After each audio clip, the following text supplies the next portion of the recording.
Hi all, my name is Davis and welcome to the Tech Hot Takes, the show where we take a look at the worst things that have happened in the world of tech over the past week and we see how the people of the internet reacted to it. And yes, the comment section is always such a nice and forgiving place, isn't it? However, luckily last week I wasn't on the receiving end of the hate.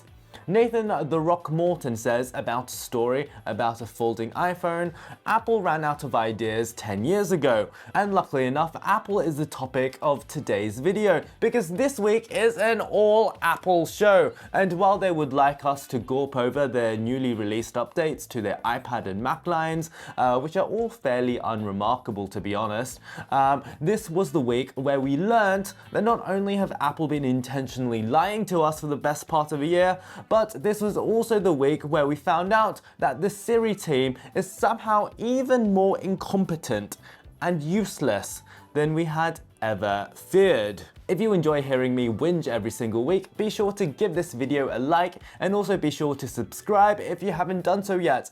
I am so close to 75k and it would be great to finally reach it, and I'll be one step closer to that ever shrinking silver play button. And of course, if you have any hot takes about any of the stories we're talking about today, be sure to let me know in the comments and I will be sure to respond to it as soon as I can.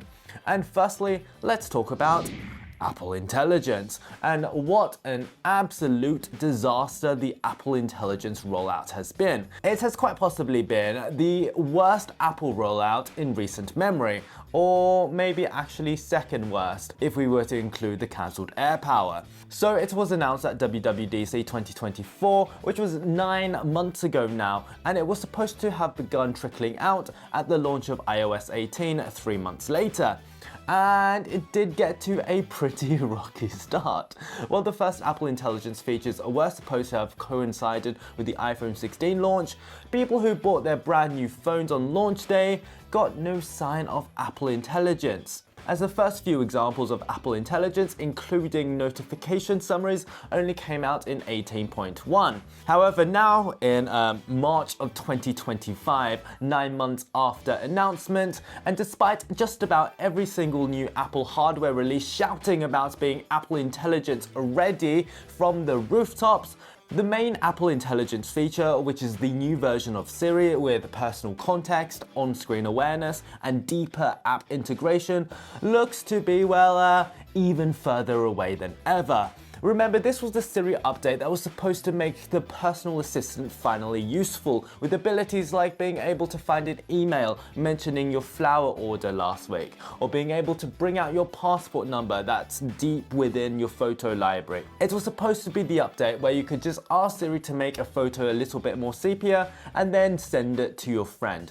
But instead of coming out in the iOS 18.4 update, which was later delayed to the 18.5 update, rumors are now saying that the new AI-powered Siri has been delayed to early next year at the very earliest, because according to a new Bloomberg Mark Gurman report, the features just didn't work properly. In fact, it might be so bad that all of the progress might actually need to be scrapped, and the new Siri would need to be rebuilt from scratch completely. Siri was already the laughingstock of the voice assistant world, and it looks like that Apple Intelligence will also lag behind its competitors all over again. Honestly, if I were Tim Cook, I would seriously consider finding a new management team for the Siri/AI team, because things are looking so embarrassing. Things are so bad that Apple have even deleted an ad for Apple Intelligence from their YouTube channel. Vert6 says, pathetic, under Tim's rule, they keep missing deadlines. Jobs wouldn't have had it. Well, if you read any of the Steve Jobs biographies, I think you could see that he missed a lot of deadlines too. Mr. J-Town says, this is getting embarrassing now. I very much agree with that. And finally, Into the Mirror says, everybody who said the Apple Intelligence announcement was to show the shareholders Apple was not falling behind AI, were actually correct. Yep, it was all for show. And it really is quite sad indeed. And the delay in the update to Siri has also meant that a rumored Apple device has now been delayed indefinitely as well. Now, I don't know who was asking for this, but apparently Apple has been working on a smart display. who actually wants a smart display? Who knows? But apparently it was going to be one of the flagship Apple launches this year. Yeah. Alright then, but to be fair, if there was a target customer or demographic for the smart display, it would probably be me. I mean, I'm probably one of the only people in the world to have bought multiple original HomePods. So, yeah. Anyway, according to Bloomberg, or Mark Gurman rather, thanks to the delay of the new upgraded Siri, the rumored smart display has been delayed accordingly so. And this device that was supposed to run tvOS was supposed to feature exciting apps like Calendar, Notes, and even Apple Messages. Wow, so exciting indeed. But I imagine that for most, it would probably replace an old iPad that's permanently attached to the wall that just controls your smart lights or something. Baguette Master says, it feels like that the gulf between Apple's top-of-the-line hardware and its passable software has really expanded in the past few years. And yet it really does feel that way, especially when the hardware team is pulling out all the punches right now, like especially the new MacBooks that Apple have been releasing lately. The unrefined software and pretty shocking Apple Intelligence rollout is really disappointing in comparison. AJ Kadu says, at this point, the entire Siri team needs to be dissolved and rehired from the ground up. It's embarrassing. And Fel10 says, I think the first upgrade they need is a new CEO. Honestly, I can't imagine a more boring product line than a smart display. But I guess it would sort of be nice to have a central hub for an Apple-based smart home that actually has a display, because I think the HomePod doesn't really make a great product to interface with. Maybe a smart printer with an iPad stuck onto it could be the solution. No, we do not need an HP WebOS printer. Now, let's just quickly go through the flurry of new releases that Apple made over the past week, and I'll rate them from worst to best. In last place, it would have to be the new Mac Studio, which is somehow available with an M3 Ultra chip.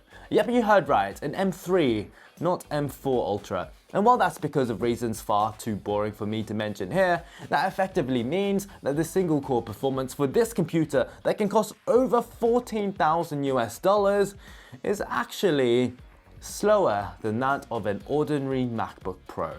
And the multi-core score isn't even that much better than a MacBook Pro with an M4 Max processor. Of course, Geekbench isn't the best tool for measuring desktop processors, but it's the data that we've got now. Matopotamus says, just in time for a base M6 for $499 to outperform it in 2 years.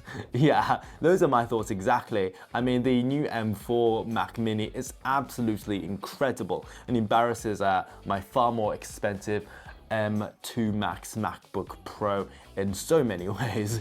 And in third worst place is the iPad Air with the M3 chip. Now I have to admit that I'm just not a big fan of the iPad Air line. While this new one is 20% faster than the previous M2 generation and there is a new keyboard, it still only has a 60Hz display, which feels worse than my 2017 iPad Pro, which had a ProMotion display.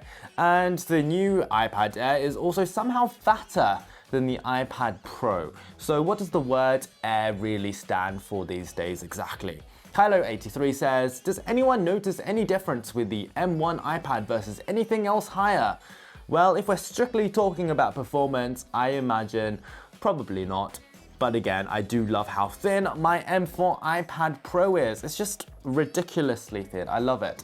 So what do I think was Apple's second best device launch this week? Well, it is the entry-level iPad with the A16 chip, which confused absolutely everyone because the A16 chip means that it's not compatible with Apple Intelligence, which if you ask me is no bad thing. This new chip now has 6 GB of RAM, which is almost adequate, but at the same time it does come with a minimum of 128 gigabytes of storage, which is just so much better than the old 64 gigabytes. I mean, how they justify 64 gigabytes in 2025, I have no idea. And this new iPad starts at just $349 US, which is pretty incredible value really. This probably means that it's the right iPad to suggest for most people. And for the first time ever, the base storage version might also be the one to get, as 128 is quite reasonable. Danny Yanko says, "This isn't for me, but the iPad Air is $600. If you're looking for a reliable, no-frills tablet, this is a really good value." And I couldn't have said it better. And finally, the best of the Apple products that were announced this week was the MacBook Air, and oh my god, this really feels like the perfect laptop for most people, and the price is actually so good that it shocked me. Firstly, it's got the M4 chip, which is a way more performance than most people would ever need. This new MacBook Air finally supports 2 external displays, which fixes one of the problems with the old ones. And while that's also being as thin and light as before, it's also got the same brilliant battery life as before. However, it's had a $100 price drop. So it starts at just $999 US for the base 13-inch version, which now has 60 gigabytes of unified memory and 256 gigabytes of storage. And I'd say that is exceedingly good value for money. And for once, the base configuration is actually pretty usable. Even the 15-inch version at $1199 is fantastic value for money as well. Why would you get a PC if you're just doing normal work instead of this new MacBook Air? I have no idea.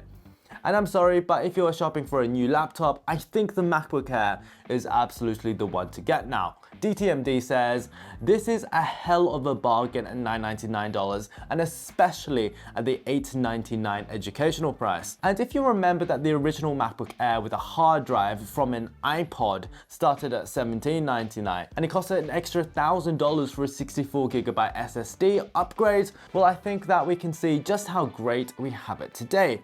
And that fortunately brings us to the end of this video.